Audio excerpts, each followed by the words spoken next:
ਮੁੱਖ ਮੰਤਰੀ ਨਾਇਬ ਸਿੰਘ ਸੈਣੀ ਨੇ ਸੋਨੀਪਤ ਦੇ ਵਿੱਚ ਆਯੋਜਿਤ ਯੁਵਾ ਸੰਵਾਦ ਪ੍ਰੋਗਰਾਮ ਦੇ ਵਿੱਚ ਮੁੱਖ ਮਹਿਮਾਨ ਦੇ ਵਜੋਂ ਸ਼ਿਰਕਤ ਕੀਤੀ ਅਤੇ ਕਿਹਾ ਕਿ ਸੂਬੇ ਦੇ ਨੌਜਵਾਨਾਂ ਦੇ ਹਿੱਤਾਂ ਦੀ ਰੱਖਿਆ ਅਤੇ ਉਹਨਾਂ ਨੂੰ ਬਿਹਤਰ ਮੌਕੇ ਉਪਲਬਧ ਕਰਵਾਉਣਾ ਸੂਬਾ ਸਰਕਾਰ ਦੀ ਪਹਿਲੀ ਤਰਜੀਹ ਹੈ। ਉਹਨਾਂ ਆਖਿਆ ਕਿ ਸੋਨੀਪਤ ਦੀ ਇਤਿਹਾਸਿਕ ਧਰਤੀ ਦੇ ਉੱਤੇ ਨੌਜਵਾਨਾਂ ਦੇ ਨਾਲ ਸਿੱਧਾ ਸੰਵਾਦ ਕਰਨ ਦਾ ਮੌਕਾ ਮਿਲਣਾ ਉਹਨਾਂ ਦੇ ਲਈ ਮਾਣ ਵਾਲੀ ਗੱਲ ਹੈ। ਅੱਜ ਦੇ ਨੌਜਵਾਨ ਜੋ ਨੇ ਉਹੀ ਵਿਕਸਿਤ ਹਰਿਆਣਾ ਤੇ ਵਿਕਸਿਤ ਭਾਰਤ ਦੀ मजबूत नींह है और सरकार उन्हां दे सुपनियां नूं साकार करन दे लई हर संभव यतन कर रही है। ਜਵਾਨਾਂ ਦੇ ਵਿੱਚ ਦਿਖਦਾ ਹੈ ਦੇਸ਼ ਦਾ ਉਜਵਲ ਭਵਿੱਖ। ਮੁੱਖ ਮੰਤਰੀ ਨਾਇਬ ਸਿੰਘ ਸੈਣੀ ਨੇ ਆਪਣੇ ਸੰਬੋਧਨ ਦੇ ਵਿੱਚ ਕਿਹਾ ਕਿ ਸੂਬੇ ਦੇ ਨੌਜਵਾਨਾਂ ਦੇ ਵਿੱਚ ਉਹਨਾਂ ਨੂੰ ਭਾਰਤ ਦਾ ਉਜਵਲ ਭਵਿੱਖ ਦਿਖਾਈ ਦਿੰਦਾ ਹੈ। ਮੁਕਾਬਲਾ ਪ੍ਰੀਖਿਆਵਾਂ ਦੀ ਤਿਆਰੀ ਆਸਾਨ ਨਹੀਂ ਹੁੰਦੀ, ਪਰ ਹਰਿਆਣਾ ਦਾ ਨੌਜਵਾਨ ਮਿਹਨਤ ਅਤੇ ਸੰਘਰਸ਼ ਤੋਂ ਕਦੇ ਪਿੱਛੇ ਨਹੀਂ ਹਟਦਾ। ਸਰਕਾਰ ਵੀ ਨੌਜਵਾਨਾਂ ਦੇ ਨਾਲ ਮੋਢੇ ਦੇ ਨਾਲ ਮੋਢਾ ਮਿਲਾ ਕੇ ਖੜੀ ਹੈ ਅਤੇ ਉਹਨਾਂ ਨੂੰ ਅੱਗੇ ਵਧਾਉਣ ਦੇ ਲਈ ਪਾਰਦਰਸ਼ੀ ਤੇ ਮੌਕਿਆਂ ਤੇ ਆਧਾਰਿਤ ਪ੍ਰਣਾਲੀ ਉਪਲਬਧ ਕਰਵਾ ਰਹੀ ਹੈ। ਉਹਨਾਂ ਨੇ ਕਿਹਾ ਕਿ ਨੌਜਵਾਨਾਂ ਦੀ ਪ੍ਰਤਿਭਾ ਨੂੰ ਸਹੀ ਦਿਸ਼ਾ ਅਤੇ ਉਚਿਤ ਮੰਚ ਮਿਲੇ, ਇਹੀ ਸਰਕਾਰ ਦਾ ਟੀਚਾ ਹੈ। ਇਸੇ ਸੋਚ ਦੇ ਨਾਲ ਸਿੱਖਿਆ ਅਤੇ ਰੋਜ਼ਗਾਰ ਦੇ ਨਾਲ ਜੁੜੀਆਂ ਨੀਤੀਆਂ ਦੇ ਵਿੱਚ ਲਗਾਤਾਰ ਸੁਧਾਰ ਕੀਤੇ ਜਾ ਰਹੇ ਨੇ। ਸਿੱਖਿਆ ਪ੍ਰਣਾਲੀ ਦੇ ਵਿੱਚ ਪਾਰਦਰਸ਼ਤਾ ਤੇ ਬਰਾਬਰ ਮੌਕਿਆਂ ਤੇ ਜ਼ੋਰ।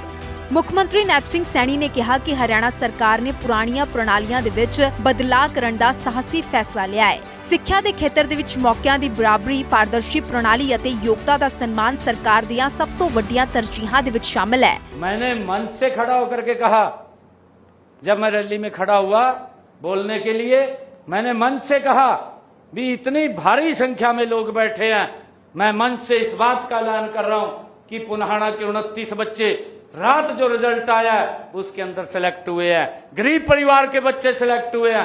एक भी व्यक्ति खड़ा होकर के कह दे किसी ने 5 पैसे किसी को दिया हो, बिना पर्ची बिना खर्ची के हरियाणा सरकार के अंदर नौकरी लगे।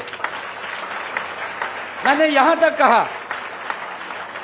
कि किसी बच्चे को, किसी विधायक, किसी मंत्री, मुख्यमंत्री के चक्कर काटने पड़े हो या उसके माँ बाप को काटने पड़े हो, नहीं तो माँ बाप को तो 2-3 जोड़ियां सुवानी पड़ाती टूट जाती। ਉਹਨਾਂ ਨੇ ਕਿਹਾ ਕਿ ਅਜਿਹੀ ਪ੍ਰਣਾਲੀ ਵਿਕਸਿਤ ਕੀਤੀ ਜਾ ਰਹੀ ਹੈ ਜਿਸ ਦੇ ਵਿੱਚ ਕਿਸੇ ਵੀ ਨੌਜਵਾਨ ਨੂੰ ਉਸ ਦੀ ਆਰਥਿਕ ਜਾਂ ਸਮਾਜਿਕ ਪਿਛੋਕੜ ਦੇ ਕਾਰਨ ਪਿੱਛੇ ਨਾ ਰਹਿਣਾ ਪਵੇ। ਸਰਕਾਰ ਚਾਹੁੰਦੀ ਹੈ ਕਿ ਹਰ ਪ੍ਰਤਿਭਾਸ਼ਾਲੀ ਵਿਦਿਆਰਥੀ ਆਪਣੀ ਸਮਰੱਥਾ ਮੁਤਾਬਿਕ ਅੱਗੇ ਵਧੇ ਅਤੇ ਦੇਸ਼ ਸੂਬੇ ਦਾ ਨਾਮ ਰੌਸ਼ਨ ਕਰੇ। ਮੁੱਖ ਮੰਤਰੀ ਨੇ ਕਾਮਨਵੈਲਥ ਗੇਮਸ ਦੀ ਜਾਣਕਾਰੀ ਦਿੱਤੀ ਜਿਸ ਦੇ ਵਿੱਚ ਹਰਿਆਣਾ ਦੇ ਨੌਜਵਾਨਾਂ ਨੇ ਕਮਾਲ ਕਰ ਦਿੱਤਾ। एशिया के कॉमनवेल्थ के गेम हुए थे, इसके अंदर हमारे बच्चों में क्या प्रतिभा दिखाई दे। देश के अंदर 39 मेडल आए हैं। 39 मेडलों में से 13 गोल्ड मेडल आए हैं। 13 गोल्ड में से 7 हरियाणा के यूथ लेकर के आए। यहां तक नहीं, मैं आपको एक और बात बता रहा हूं, इससे आगे बता रहा हूं। 7 गोल्ड मेडल में से 5 हमारी बेटियां लेकर के आई हैं। ਬੁਨਿਆਦ ਅਤੇ ਸੁਪਰ 100 ਪ੍ਰੋਗਰਾਮ ਦੇ ਨਾਲ ਬਦਲੀ ਤਸਵੀਰ। ਮੁੱਖ ਮੰਤਰੀ ਨੇ ਕਿਹਾ ਕਿ ਸਰਕਾਰ ਨੇ ਬੁਨਿਆਦ ਪ੍ਰੋਗਰਾਮ ਦਾ ਵਿਸਥਾਰ ਕੀਤਾ ਹੈ ਤਾਂ ਜੋ ਪੇਂਡੂ ਖੇਤਰਾਂ ਅਤੇ ਆਰਥਿਕ ਤੌਰ ਤੇ ਕਮਜ਼ੋਰ ਪਰਿਵਾਰਾਂ ਦੇ ਬੱਚਿਆਂ ਨੂੰ ਵੀ ਗੁਣਵੱਤਾ ਵਾਲੀ ਮਾਰਗਦਰਸ਼ਨ ਮਿਲ ਸਕੇ। ਉਹਨਾਂ ਨੇ ਕਿਹਾ ਕਿ ਇਹ ਪ੍ਰੋਗਰਾਮ ਪ੍ਰਤਿਭਾਸ਼ਾਲੀ ਵਿਦਿਆਰਥੀਆਂ ਨੂੰ ਮੁਕਾਬਲਾ ਪ੍ਰੀਖਿਆਵਾਂ ਦੇ ਲਈ ਮਜ਼ਬੂਤ ਆਧਾਰ ਪ੍ਰਦਾਨ ਕਰ ਰਿਹਾ है। मैं आपको बताना चाहता हूं कि हमने एक कार्यक्रम बच्चों का शुरू किया, शायद आपके ध्यान में होगा, कई बच्चे उसको जानते होंगे जो यहाँ बैठे हैं। मिशन बुनियाद है, सारे जानते। ये पहली बार शुरू हुआ, मिशन बुनियाद कार्यक्रम शुरू हुआ। 9th और 10th के बच्चों को 104 स्कूल सेलेक्ट किए गए। अभी मैंने उसको बढ़ाया है, उसके दायरे को बढ़ाया है। मुझे खुशी है बताते हुए आप लोगों के बीच में, मैंने उन बच्चों को भी बुलाया था, बच्चों को सीएम हाउस बुलाया था, उनके माता पिता को भी बुलाया था। गरीब परिवार के बच्चे, गवर्नमेंट स्कूल में पढ़ने वाले बच्चे, एजुकेशन बोर्ड ऑफ भिवानी के अंडर पेपर देने वाले बच्चे, सीबीएसई के अंडर नहीं, एजुकेशन बोर्ड ऑफ भिवानी उसके अंडर पेपर देने वाले बच्चे, 104 स्कूलों को सिलेक्ट किया, मिशन बुनियाद कार्यक्रम शुरू किया। ਉਹਨਾਂ ਨੇ ਸੁਪਰ 100 ਪ੍ਰੋਗਰਾਮ ਦਾ ਜ਼ਿਕਰ ਕਰਦੇ ਹੋਏ ਕਿਹਾ ਕਿ ਇਸ ਯੋਜਨਾ ਦੇ ਰਾਹੀਂ ਸਰਕਾਰੀ ਸਕੂਲਾਂ ਦੇ ਵਿੱਚ ਪੜ੍ਹਨ ਵਾਲੇ ਸੈਂਕੜੇ ਵਿਦਿਆਰਥੀਆਂ ਨੂੰ ਦੇਸ਼ ਦੇ ਪ੍ਰਸਿੱਧ ਸਿੱਖਿਆ ਸੰਸਥਾਨਾਂ ਦੇ ਵਿੱਚ ਦਾਖਲਾ ਮਿਲਿਆ ਹੈ। ਪ੍ਰੋਗਰਾਮ ਦੀ ਸਫਲਤਾ ਨੂੰ ਦੇਖਦੇ ਹੋਏ ਇਸ ਸਾਲ ਸੁਪਰ 100 ਦੀਆਂ ਸੀਟਾਂ ਦੀ ਗਿਣਤੀ 400 ਤੋਂ ਵਧਾ ਕੇ 500 ਕਰ ਦਿੱਤੀ ਗਈ ਹੈ, ਜਿਸ ਦੇ ਨਾਲ ਹੋਰ ਵਿਦਿਆਰਥੀਆਂ ਨੂੰ ਇਸ ਦਾ ਲਾਭ ਮਿਲੇਗਾ। बच्चों में से हमने 400 बच्चे सिलेक्ट किए, सुपर 100 कार्यक्रम चलाया। उसके तहत उन बच्चों को जिनको 11वीं और 12वीं में एडमिशन दिया, 9वीं 10वीं के बच्चों का 10वीं के बच्चों का टेस्ट लिया, 11वीं में एडमिशन दिया, 400 बच्चों को हमने उसमें रखा।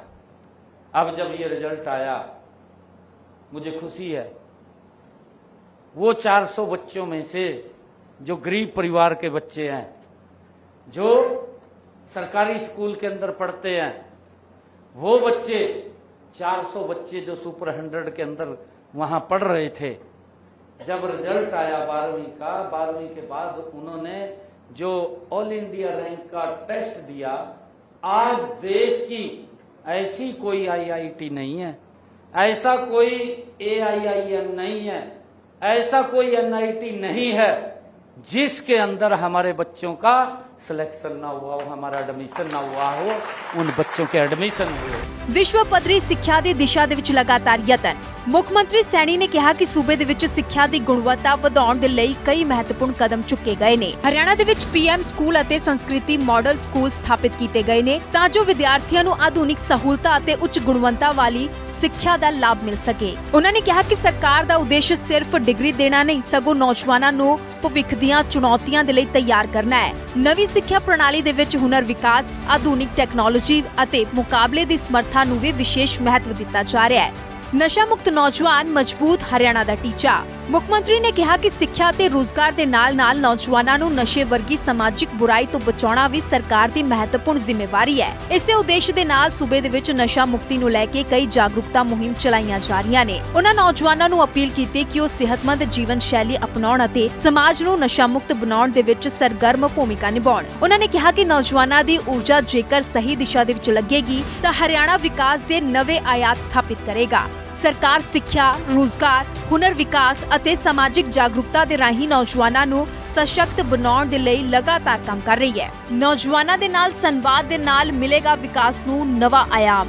ਮੁੱਖ ਮੰਤਰੀ ਨੈਪ ਸਿੰਘ ਸੈਣੀ ਨੇ ਕਿਹਾ ਕਿ ਨੌਜਵਾਨਾਂ ਦੇ ਨਾਲ ਸਿੱਧਾ ਸੰਵਾਦ ਸਰਕਾਰ ਨੂੰ ਉਹਨਾਂ ਦੀਆਂ ਉਮੀਦਾਂ ਤੇ ਸੁਝਾਵਾਂ ਨੂੰ ਸਮਝਣ ਦਾ ਮੌਕਾ ਦਿੰਦਾ ਹੈ। ਉਹਨਾਂ ਨੇ ਵਿਸ਼ਵਾਸ ਪ੍ਰਗਟ ਕੀਤਾ ਹੈ ਕਿ ਸਰਕਾਰ ਅਤੇ ਨੌਜਵਾਨਾਂ ਦੇ ਸਾਂਝੇ ਯਤਨਾਂ ਦੇ ਨਾਲ ਹਰਿਆਣਾ ਸਿੱਖਿਆ, ਰੋਜ਼ਗਾਰ, ਨਵੀਨਤਾ ਅਤੇ ਵਿਕਾਸ ਦੇ ਖੇਤਰ ਦੇ ਵਿੱਚ ਨਵੀਆਂ ਉਚਾਈਆਂ ਹਾਸਿਲ ਕਰੇਗਾ।